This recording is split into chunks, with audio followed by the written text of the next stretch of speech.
First, you'll need a mask,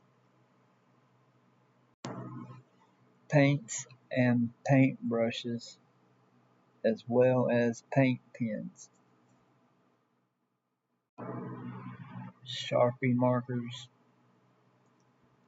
or pens, or charcoal pencils.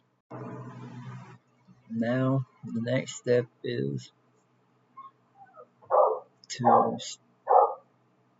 roughly sketch out with a pen or pencil on the mask the outline of whatever design you want to go with, and then add in the details and color it in, uh, and voila, you got the finished product. Uh, I do these every year. Um,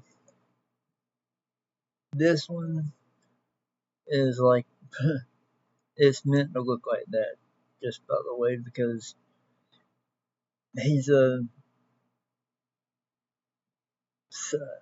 psycho, to say the least. But aren't we all? Just a little bit. But thank you for your time.